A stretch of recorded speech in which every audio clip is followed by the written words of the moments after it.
Kemudian yang 2020 itu yang baru-baru ini Wirausaha Muda Mandiri. Itu alhamdulillah masuk juara 1 zona, tapi di nasional itu nggak ada juara. Jadi 3 juaranya itu pulau-pulau Jawa gitu semua. Karena sini. Apa nih aku gaptek kali ya? Yang paling ini kan ya? Iya. Nah, ya ini sebenarnya beda-beda ya struktur untuk pitching itu. Tapi yang pernah dia ikuti itu yang kalau misalnya teman-teman searching itu yang Kawasaki Pitch Deck itu mereka pakai rumus 10, 20, 30. Nah, tapi kalau nanti meet up ini kan 4 menit ya Sheila ya. Sebenarnya 10, 20, 30 itu udah kejar-kejaran banget. Nah, ini Sheila di sini malah ngasih tantangan challenge buat teman-teman nanti itu 4 menit. Jadi pitching itu nggak mesti panjang-panjang, tapi ini bukan contoh slide presentasi buat pitching ya. Ini lebih dari 10 slide.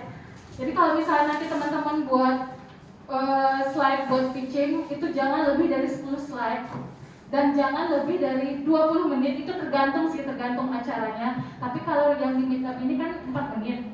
Kalau yang kemarin itu kami 20 menit, tidak lebih dari 20 menit dan fontnya itu 30 biar maksudnya lebih jelas. Dan tidak perlu banyak tulisan-tulisan atau mungkin kita baca gitu membantu mereka membaca, padahal kan orang bisa baca sendiri gitu ya. Cukup inti-intinya saja kemudian kita jelaskan sendiri. Itu sih kalau mau di search itu di Google Kawasaki Pitch Deck itu sistem 10, 20, 30. Sila langsung 4 menit ya Sila. Oh lebih keras lagi ya. Nah ini karena tujuannya 4 menit di sini kan jurinya calon investor.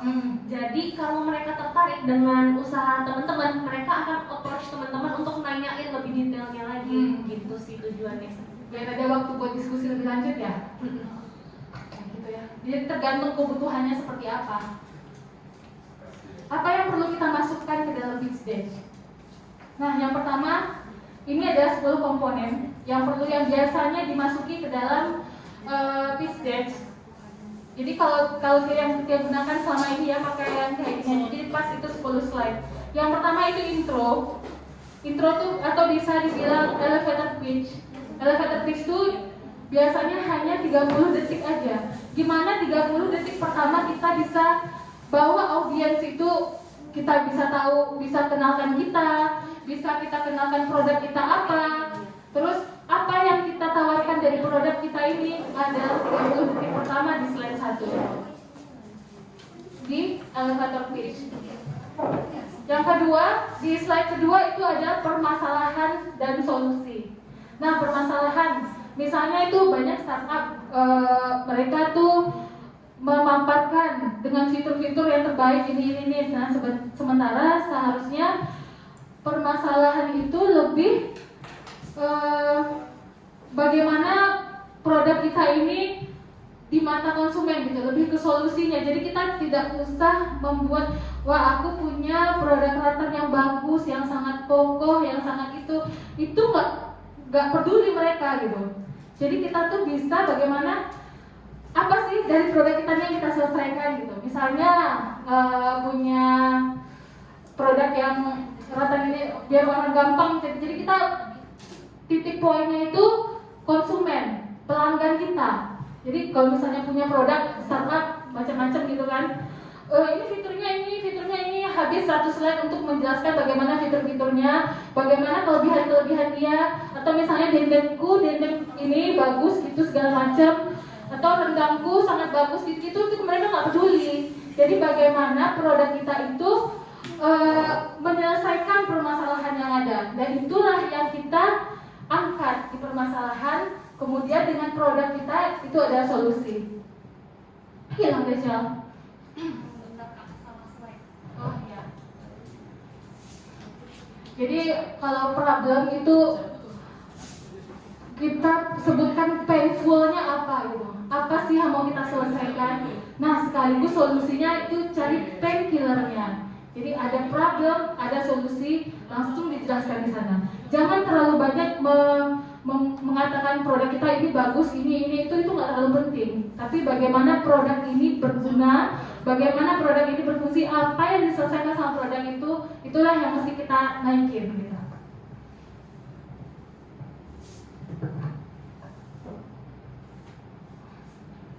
Yang ketiga itu solusi. Tadi kan ada permasalahan, kemudian ada solusi. Ya tadi permasalahannya itu berangkat dari painful. Apa sih solusi yang kita angkat, yang bisa kita selesaikan dengan produk kita?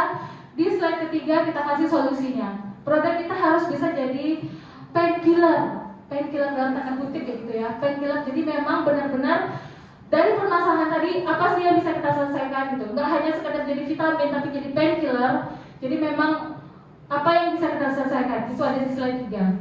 Kemudian yang slide 4 itu isinya market share, biasanya market share atau potensi pasar. Misalnya kita bisa sajikan dalam bentuk diagram.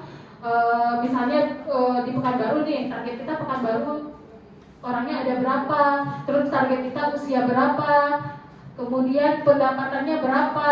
Nah nanti itu kan bisa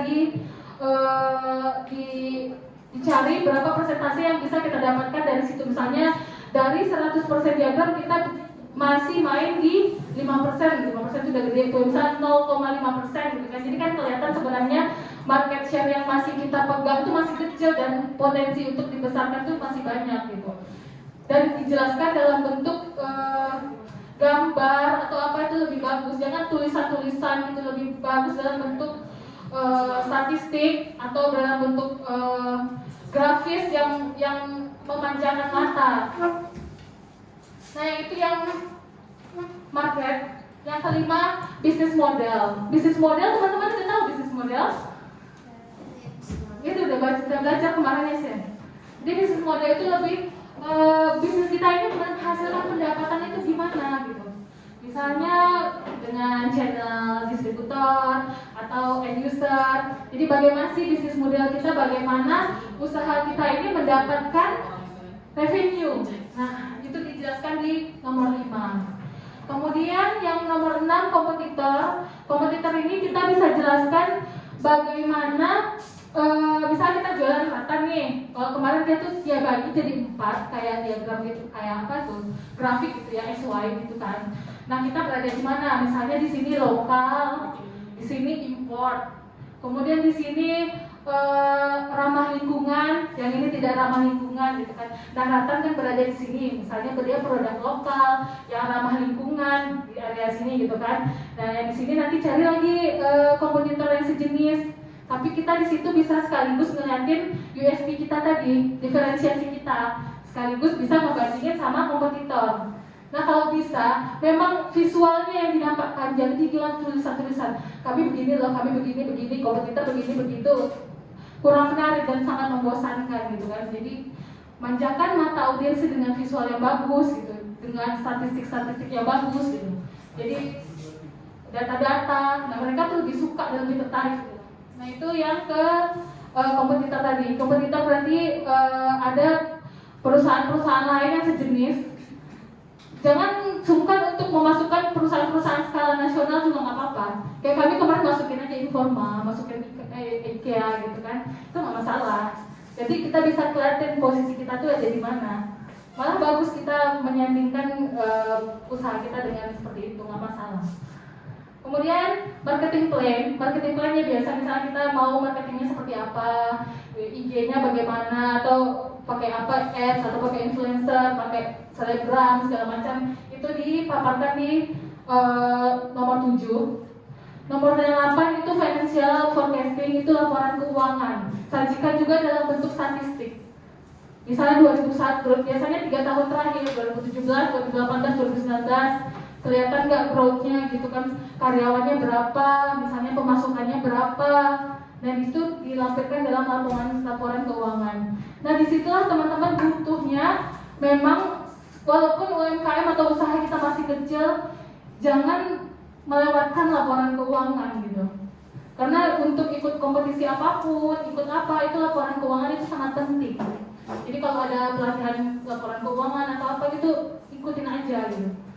yang seminimalnya catat uang masuk, uang keluar gitu kan. Nanti kalau udah lebih meningkat lagi harus ada neraca saldo, ada ya segala macam gitu ya Sila ya. Jadi memang ada laporan keuangan yang lengkap. Yang itu basic, sangat basic sekali untuk mengikuti kompetisi apapun. Yaitu dimasukkan ke dalam set 8 sama forecasting. Forecasting misalnya kita di 2021 nanti kita forecastkan ke 2 tahun berikutnya kira-kira posisi kita ada di mana gitu. Misalnya kita sekarang nih di skala 8 misalnya omset misalnya katakan 5 juta gitu. Nanti 2022 pengen berapa, 2023 pengen berapa, terus konsumen kita berapa gitu. Itu di forecastkan 2 tahun atau 3 tahun ke depan. Dan yang nggak kalah penting juga di poin 9 itu adalah tim. Karena audiens, baik itu juri maupun investor, mau melihat apakah bisnis kita ini siap nggak ya? Apakah kita punya tim yang matang nggak ya dengan bisnis kita itu? Jadi di situ ada tim. Misalnya di sini ada director atau foundernya gitu, di sini ada tim finansial, ada tim leader operasional atau apa gitu segala macam. Nanti itu ditampilkan di bagian tim. Jadi tujuannya supaya kita memperlihatkan kita ini adalah bisnis yang siap dengan SDM yang juga mumpuni di bidang dan sesuai dengan job desk-nya. Nah yang ke-10 itu ajakan. Jadi kayak semacam kesimpulan setelah kita paparkan tadi solusi segala macam, nanti ajakan dan kemudian kayak closing statement gitulah. Atau kalau misalnya kalau iklan tuh kalau mau belanja klik ini gitu. Kalau misalnya kalau untuk pitch deck biasanya itu ya closing statement yang bisa menggetarkan audiens gitu ya. Jadi kayak oh gitu ya, dapatlah wow-nya gitu. Gimana ya, agak susah juga sejelasnya. Kayak gitu. Jadi 10 ini yang harus teman-teman pastikan kalau pengen ikut kompetisi sejenis atau apapun lah yang berhubungan dengan pitch deck. Nah, kali ini kita kasih contoh ya. Tapi kasih contoh bukan berarti contoh yang aku buat ini bagus, teman-teman pasti bisa bikin lebih bagus gitu ya. Misalnya kalimat pembukanya kita tidak mengulang-ulang pembicaraan, atau kita jelas gitu, saat berdiri dengan jelas gitu kan, atau tidak ragu-ragu. Kan ada kadang malu gitu ya, malu ngomongnya, terus jadi kan kalau malu kita nggak jelas ngomongnya gitu. Tapi lebih bagus ini orang public speaking ya Sila ya. Jadi aku bisa share, Tia bisa share apa yang Tia lakukan aja gitu. Karena basic Tia bukan orang public speaking juga, bukan presenter kayak Sheila yang keren banget gitu kan. Jadi memang basic Tia adalah seorang pekerja dan kebetulan sering ikut kompetisi aja gitu. Jadi memang share apa yang Tia lakukan. Jadi bukan ada basic public speaking atau gimana gitu ya. Jadi kalau misalnya ada kurang-kurang atau memang teman-teman misalnya lebih bagus gitu, ya Tia mohon maaf gitu kan. Di kalimat pembuka kalau Tia biasanya tuh ya udah, kita kan ada juri itu, juri berempat kan masuk. Nah pastikanlah mereka dulu siap gitu kan untuk mendengar kita, baru kita buka gitu kan. Assalamualaikum warahmatullahi wabarakatuh. Perkenalkan saya Tia Juwita. Usaha saya adalah kerajinan rotan Riau yang ada sejak tahun 2013.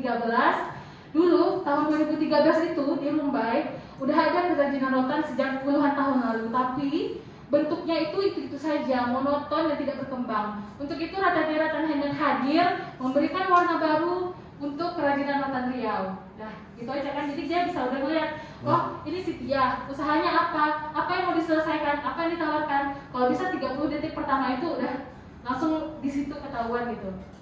Ya, itu namanya tadi elevator pitch gitu kan. Kalau misalnya teman dia punya usaha untuk baby apa itu yang jaga-jaga bayi itu? Enggak, ada tempatnya itu kayak paut gitu, ada daycare gitu kan.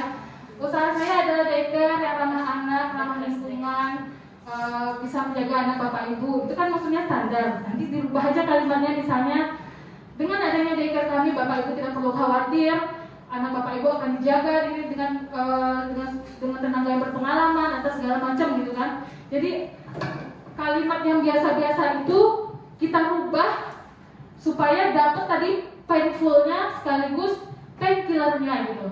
Jadi kita bisa sebutkan tadi apa yang dari 30 detik pertama itu yang di pertama tadi, itu namanya elevator pitch. Udah menggambarkan siapa kita, siapa usaha kita, apa yang mau kita selesaikan itu di 30 detik pertama tadi. Nah, yang tadi ini kan. Nah, baru masuk ke slide kedua tadi, permasalahan. Permasalahan yang kami mau selesaikan dengan adanya latihan handmade ini adalah satu, dari segi pengrajin. Pengrajin itu biasanya hanya tahu membuat barang saja. Mereka tidak bisa menjual barang gitu, karena mereka biasanya berumur sudah tua, sudah cukup tua gitu kan. Terus mereka juga tidak punya akses untuk digital apa. Nah, karena itulah latihan handmade hadir membantu menjembatani antara pengrajin dengan konsumen yang membutuhkan barang-barang yang natural, yang unik, yang tahan lama karena rentan gitu kan. Nah, di situ tadi problemnya. Kalau kami kemarin bagi problemnya dari segi pengrajin, dari segi konsumen juga gitu. Nah, sekaligus kita bisa ngomongin solusi di sana. Problemnya kalau bisa semakin penting problem itu kita sebutkan semakin bagus. Semakin sakit yang bisa kita selesaikan itu semakin bagus gitu. Jadi gimana kita bisa membuat produk kita ini menjadi problem yang memang penting banget untuk diselesaikan gitu. Memang dengan adanya produk kita ini ya memang penting gitu. Jadi memang harus ada problem yang harus diselesaikan. Jadi harus pilih-pilih kalimat ya, misalnya nggak penting-penting banget harus jadi penting dengan adanya produk kita gitu.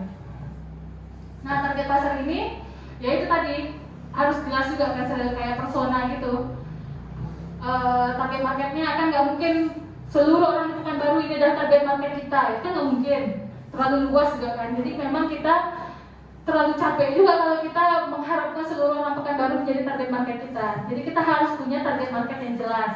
Misalnya target market kami wanita usia 25 sampai 34 yang punya penghasilan sekian, nanti gitu kan. Jadi memang ada dijelaskan lokasinya di mana, usianya berapa gitu. Sama kayak bisnis model, mendapatkan pelanggan dengan cara apa? Misalnya channel distribusinya, open reseller, atau ngintip ke gerai-gerai, atau end user, itu juga dijelaskan, kami menghasilkan pendapatan. Ini target pasar tadi, solusi, ini ke atas lagi ya? Yang paling bawah, Kak. Ya. Ini tadi market kompetitor. Sekali lagi tulisannya kalau bisa jangan tulisan seperti ini ya, lebih bagus visual. Jadi kita menjelaskan dengan bahasa kita sendiri. Apalagi kalau tulisannya penuh, kemudian kita bacakan kayak bapak-bapak itu makanya baca aja gitu kan. Itu bingung lah gitu. Tulis macam-macamnya terus kita bantu bacakan mereka satu-satu gitu kan. Itu jangan sampai seperti itulah. Jadi tim tadi, terus apa pencapaian kita saat ini yang telah kami lakukan, terus yang akan kami lakukan, itu perlu juga disampaikan. Nah ini kalau untuk template-nya bisa kan sekarang udah macam-macam ya. Bisa mungkin kalau punya tim desain grafis sendiri lebih bagus, atau kalau bisa ngerjain sendiri pakai Canva atau pakai aplikasi-aplikasi yang ya intinya yang menarik lah, nggak monoton gitu kan, menarik. Kalau kami itu kemarin pakai ada foto-foto kerajinan juga, ada foto yang pengrajin gitu.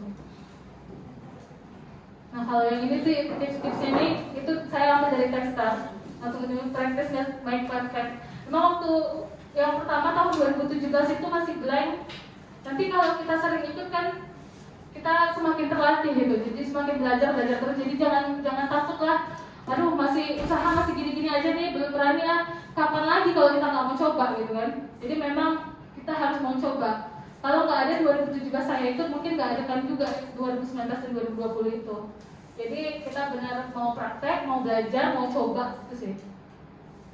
Terus jangan mengulang apa yang terus di presentasi. Jadi kayak tadi itu, misalnya kita full presentasi kita full bacaan, terus kita bacain, bapaknya nggak pada baca, orang di sini kan kita bacain, kita kasih punggung gitu kan, sebenarnya nggak bagus gitu kan. Mereka kan bisa baca sendiri. Jadi kalau bisa tulisan key poinnya aja atau gambar aja nanti kita jelasin gitu. Ya ini tadi jangan tulis slide dengan tulisan-tulisan gitu kan. Contact, jadi kita gilir semua gitu kan. Ada jurinya 4, kita liatin 4-4-nya gitu. Keep it short and sweet. Jadi tadi nggak usah terlalu panjang bertele-tele tulis yang sini. Yang penting kita bisa nyampaikan dengan benar aja dan tepat, singkat, padat gitu ya. Ini jangan bertele-tele, to the point, karena singkat juga kan waktunya. Dan jangan mulai dengan pertanyaan, karena kita kan perkenalan, intro, elevator pitch tadi kan. Jadi memang kita yang memperkenalkan diri kita. jangan malah nanya balik gitu kan. Nah, dengan lengkapi dengan data, dengan statistik itu lebih bagus karena mereka lebih suka dengan angka dibanding dengan penjelasan 2017 1 juta, 2018 2 juta, kebayang itu, ini potensinya bagus nih, bagus gitu kan. Jadi dengan data, dengan statistik, ada grafik-grafik warnanya norak-norak mentereng gitu tuh lebih bagus. Lebih suka mereka melihat angka-angka yang seperti itu. Nah, ini diciptakan impact buat orang mengingatmu. Perhatikan waktu ya tadi. Kalau kita 4 menit ya kita sering latihan aja, kira-kira 4 menitnya udah cukup belum? Udah tersampaikan apa belum yang mau kita sampaikan? Dikasih slide 1 itu berapa detik, slide 2 berapa detik, jadi kita pas gitu. Kan nanti kasihan kalau 4 menit selesai, padahal intinya masih ada di 3 slide terakhir itu nggak tersampaikan gitu. Jadi memang kita kasih jatah masing-masing slide itu. Di sini aku ngomong ini udah segini gitu. Kita perhatikan waktu biar maksud kita tersampaikan semua. Itu sih teman-teman, mohon maaf atas kurang lebihnya. Intinya kita mesti praktek, mesti berani mencoba. Kita UMKM ini penggerak bangsa gitu ya, penggerak ekonomi bangsa, jadi harus semangat. Ikut kompetisi itu bukan hasilnya aja sih yang diharapkan, tapi dengan ikut kompetisi itu kita ketemu banyak usaha lain di luar sana, kita jadi tahu wah level kita berada di sini sekarang gini gitu kan. Jadi kita tahu dapat insight, juri-juri itu ngasih masukan segala macam bisa kita terapkan juga di bisnis kita. Terus dengan kayak Big Craft kemarin itu 2020 mereka ada kan tiap tahun. Jadi kalau misalnya teman-teman mau ikut itu kuliner, fashion, film itu ada di sana tuh yang jadi kalau misalnya mau ikut persiapkanlah diri. Terus yang paling penting itu safe legalitas usaha. Kemudian ada juga laporan keuangan. Nah kalau lolos itu lumayan dapat dana bantuan juga dari mereka. Oke, teman-teman, mohon maaf karena background-nya bukan dalam public speaking. Ini yang saya sampaikan juga berdasarkan pengalaman saja, bukan ada ilmu yang melatar belakangi dia yang membuat dia harus menjelaskan. Mungkin teman-teman bisa lebih baik dari ini, silahkan di-explore kemampuannya. Kira-kira ada pertanyaan nggak ya? Kalau nggak ada pertanyaan, dia tutup ya. Dikasih kesempatan. Ya, oke, dikasih kesempatan. Teman-teman kalau ada yang bertanya silakan ya. Siapa tahu dia bisa jawab atau kita bisa diskusi terkait usaha teman-teman.